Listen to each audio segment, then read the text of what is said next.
What's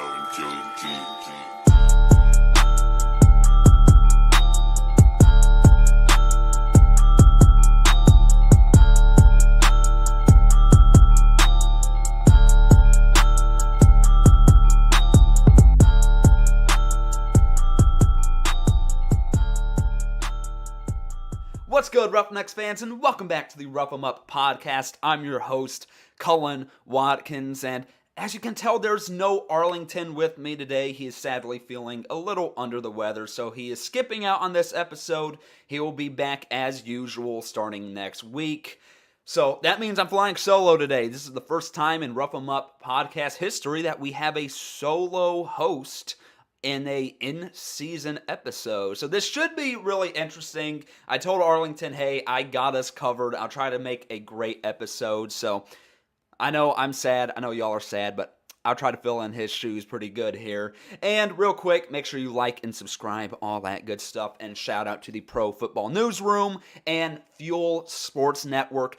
Everyone at those two organizations have done a great job this UFL season, not only promoting our content here at the Rough 'em Up podcast, but as well as just promoting the league in general. Go check both of them out. Great people, great work for a great league. Anyways, we got all that out of the way. I have a time for y'all. I want y'all to hear this time, right? 1 minute 53 seconds. That's not even the length of some songs. I can name a lot of songs longer than 1 minute 53 seconds. What else is 1 minute 53 seconds? Whatever. It's short. 1 minute 53 seconds. Cullen, what are you talking about? What's 1 minute 53 seconds? That was the length of the latest Houston Roughnecks press conference after the 22-8 loss against the St. Louis Battlehawks. A press conference lasting 1 minute and 53 seconds as we dropped to 1-5 against the St. Louis Battlehawks. I'm going to try to keep my cool. We as fans deserve some answers. Why are we 1-5? Why have we only scored one touchdown in the past 2 games? Oh, Cullen, we played the Battlehawks. We played the Birmingham Stallions. Okay. And I don't care if we're playing the best team in the league or the worst team in the league. We gotta be scoring more than a touchdown a game. It's just been bad football being played by the Houston Roughnecks, and y'all are going to see the highlights. And it's tough to even have highlight videos for these podcasts because there's nothing to highlight. This offense is awful, ladies and gentlemen. This offense is awful. I know I make fun of the 2023 Orlando Guardians. I'm sorry, I think they had a better offense than we do. This is borderline Las Vegas Vipers bad offense. Borderline Tampa Bay Vipers bad from 2020. This is a bad offense. It's bad. And real quick, I don't want anyone to say I'm being overcritical. We only have one win, folks. One win. Clearly, this coaching staff needs to be gutted. I am calling for this staff to be gutted out. Even from the offseason, this team has lagged behind the other teams. The San Antonio Brahmas right now, they're signing quarterbacks who didn't get drafted in the most recent draft class. They're being proactive. What do, though? We release Isaiah Henney. And we release, I forget another guy. We release guys. Yeah, we released Kenji Bahar. Okay, maybe we're signing a new quarterback. Okay, I just realized that. We'll have to wait and see. What are we doing? What is the goal right now for this team? I watched this offense, and first of all, Reed Sennett, he's playing all right. He went 19 for 34, 135 yards, 0 touchdowns, no interceptions. he hasn't played bad. We're not doing bad because of Reed, in my opinion. I know others will say otherwise, and I'd love to have a debate about that. But in my opinion, we're not doing bad because of Reed Sinnott. We're doing bad because of the coaching and the play calling. I have a stat where I was looking at it last night. Here we go. This team just lacks big play ability on the offense. St. Louis had 7 big plays considered on the UFL website. We had 4. 3 of those were like 10-yard rushes that the UFL just said were big plays or something. You can't win football games when you don't have big play abilities. You can't. Justin Hall continues to be our number 1 guy, but it's just... I don't know what else to say. I don't know what else to say. We give him the ball, but he can only do so much on 4-yard screen passes. And I just want to make it known, I don't hate the players on this team. I think this is a talented team. My biggest issue with this team is the coaching staff. It's old school football that's being played right now. You can't win games in the UFL, hell, even in the NFL, saying, we're going to run the ball, and then, every once in a while we're going to do some screen passes, run the ball again. Every once in a while we'll throw it down the field to Kiki Chisholm, but okay. But you can't do that when your O-line is getting penalties and flags every other play. And then our defense, I don't know, I haven't minded our defense this season. I thought our defense played really good. We only allowed 22 points to the St. Louis Battlehawks. I don't know how much better we can get. St. Louis is really good. But our rushing defense was amazing. We got to the quarterback. It was just our passing defense was non-existent. I don't know if that's our fault, or I don't know if it's just because Hakeem Butler and A.J. McCarron are those guys. Probably a mix of both, like me and Arlington have talked about. But our defense wasn't bad, and I feel like that's, besides the Birmingham Stallions game, I feel like that's been the case this whole season. Our defense has kept us in these games, but then our offense just goes out there and just sputters. And I'm watching this game, and I forget what the score was. We were within 1 score of the St. Louis Battlehawks. I was excited. But I'm watching the offense.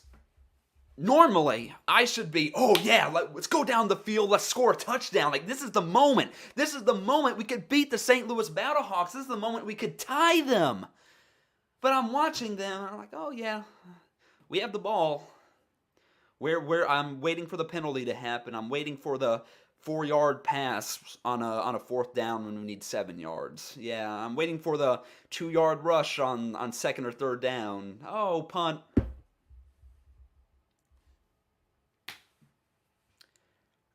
I have no faith left in this offense. I don't even know what else to say. We're just overmatched. Defenses, besides the Arlington Renegades game. Other than that, no other team that we've played this season have I thought that we look great. No other team. Now, I know there's going to be people saying, Cullen, why are you judging us? We played the 2 best teams in the league. This was the case against Michigan. This is the case against Memphis. And this is going to be the case as we move on. And it's the UFL. We know these teams are going to be talented. You're not going to win a championship having a mediocre team. Perfection should be the goal in this league. And obviously, this Houston Roughnecks coaching staff doesn't think that. And I love Coach Johnson. Coach Johnson's a great guy. He's a really nice guy. I just think the coaching has been bad, and I was wishing that we'd get more star power this offseason. But that's whatever. That's way in the past. I don't know. Tell me what y'all think in the comments. Because by the way, I really want to do a live video. I found out that we do have enough subscribers to do a live video. So I want to go live and I want to interact with y'all face to face because I think that'd be really fun. But yeah, I don't know. I don't know what we can even do. We can try to change the quarterbacks, but I think at the end of the day, you can try to change the quarterbacks, you can try to change the personnel. As long as the play calling is bad, you're not going to win football games. And real quick, also, the Mark Thompson drama. When I look at a team whose own players are arguing with each other on the sideline, I already know who lost. I already know who the loser is. When you have players who can't even cooperate with their teammates, you're not going to win football games. What the hell is going on with the Houston Roughnecks? I get it was Mark Thompson, but still, why are we arguing on the sideline with our own players? We're getting our asses kicked by the St. Louis Battlehawks. I think a lot of people are giving up on this team, which sucks because I love the Houston Roughnecks. Y'all know that. This is all out of love. I love the Houston Roughnecks, and it's frustrating to see a team just implode in front of my screen. It's frustrating. I don't know. I don't know what's going to happen with Mark Thompson. He's been doing some cryptic tweets. I don't know if that's going to mean something. So, we got the San Antonio Brahmas coming up. Which, by the way, I don't know the exact date. Should be Mother's Day on the 10th at Rice. It will probably be the last game I go to since I am moving back home for the summer to Arlington. So it'll be the last Roughnecks game I'll catch, which I'm really sad. Even if we lose, I'm really sad. I love going to Roughnecks games. So the Brahmas are 4-2. They lost last week to the DC Defenders in a really exciting game at Audi Field. When it comes to the Brahmas, I think they missed Chase Garbers. The offense looked a lot better under Garbers. Dormady has been having some issues. John Lovett, though, is awesome. Their running back. He's fantastic. He's really proven himself as a force on the team. Classic Wade Phillips defense. They lead the league in tackling. They have great tackling. They're really a well-disciplined defense. That's how I'd explain the Wade Phillips defense. And like I said, they did lose to DC, I believe 13-18. It was a really close game. It was a fun one to watch. So will we get the win? I'm not picking the Roughnecks in my predictions this week. That's for sure. I have the Brahmas winning this week because think about this, folks. Is our offense really going to put enough points up against Wade Phillips that we win the game? I'm not taking that bet. The offense hasn't proved it to us. It hasn't. So I'm thinking the Brahmas to win this game, and I think, heck, even if Quentin Dormady has a bad game, John Lovett, just hand the ball off to him and he'll get you yards. Simple as that. And two, I know Wade Phillips, AJ Smith, Peyton Party, all of them, they're wanting to go into Houston and kick our asses. They are. It's just they were with us last year. Sort of want to beat your former team. That's always a factor in this stuff. So, I don't know. It all depends if our offense can work. If our offense can work, if our offense can put points on the board, we have a chance. We'd have a chance in all of these games if our offense started scoring. And I'm not talking about scoring in the fourth quarter. I'm talking starting the game off scoring. We did it well in Michigan, but then we just fell apart. But I want a complete game from the offense. We haven't shown a complete game, maybe except the Arlington game. The Arlington game, we played a complete game on both sides of the ball. But if we do that against the Brahmas, it'll be a close game. Maybe we can pick up a win, but we can't falter on our offense against the San Antonio Brahmas. Wade Phillips' defense is just going to be ready to get in the backfield, ready to force mistakes.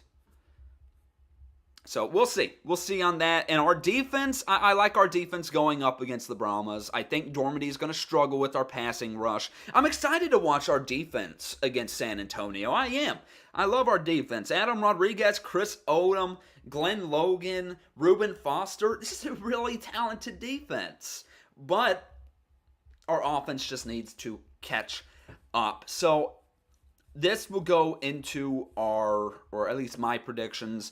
Next week, I know Arlington over at the X-Fan show, he probably did his predictions. So we'll get his predictions in next week. But so Arlington last week went 3-1. I went 4-0 last week in predictions. He is at 13-11. I am at 14-10. So it is a close race. So let me show y'all what I got. So starting from bottom up, we have the 4-2 Brahmas versus the 1-5 Houston Roughnecks.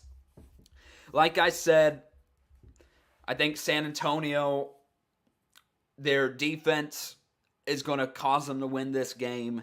If I just don't have enough faith in the Houston Roughnecks offense to pick the Roughnecks over San Antonio in this case. So I have the San Antonio Brahmas. Next, we got the 4-2 Michigan Panthers versus the 3-3 DC Defenders. This is also the Sunday game. This should be a very fun matchup. A very fun matchup, in fact. Since they're at Audi Field, I have the DC Defenders. But I'll tell you this. If DC was at Michigan, I'd have Michigan. Michigan is starting to heat up, folks. They're looking really good. They have been my most surprising team this year.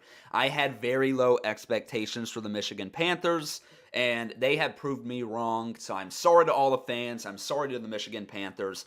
Great job this season. They will be the team facing the Birmingham Stallions in the USFL Conference Championship. Undoubtedly, they will be. And hey, maybe they could put on an upset watch. Who knows?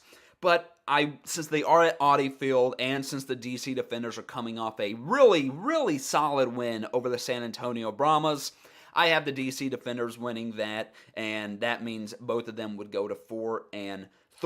DC still, of course, in the race for the XFL Conference, the second spot behind St. Louis. They're fighting with the San Antonio Brahmas.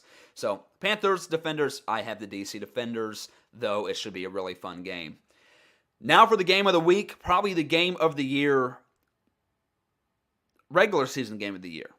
The championship will be the game of the year, but this is the regular season game of the year so far. We have the 5-1 St. Louis Battlehawks versus the 6-0 Birmingham Stallions. I've gone back and forth on this because you truly have the two best offenses in the league playing two great defenses, really. These are two great defenses, even though I think the Stallions have a little bit better of a defense. But these offenses are by far the best in the league. And it is the clash of two titans in this game. They're going to be in Birmingham, so I have taken that into consideration. So I have the Birmingham Stallions getting the win this week over the 5-1 St. Louis Battlehawks. Everyone should be watching that game. If there is someone who you want to introduce the UFL to, show them this game. Because this game is the best of the best in the UFL. Watch this game. I'm hoping it's a shootout. I'm hoping it's a good one. But I'm curious to see how both of these defenses react. Now, these are two juggernaut teams facing each other. But Adrian Martinez has gotten better and better each week. Their defense, in my opinion, is a little... But then you got Pita. You got Pita Pita with the St. Louis Battlehawks. But I do think pass protection-wise, the Birmingham Stallions get the edge, even though on St. Louis, hell of a talented team. But I had the Birmingham Stallions. I think Adrian Martinez is really going to show out, not only with his arm, but with his legs. The Battlehawks haven't really had to face a guy like Adrian Martinez yet. This is the battle of the two potential MVPs. You had Adrian Martinez versus AJ McCarron.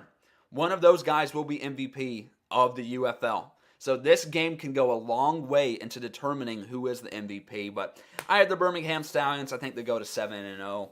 And then finally, one of the grosser games, but I'm thinking it should still be a really fun one to watch for some reason. We have the 1-5 Memphis Showboats at the or playing at home.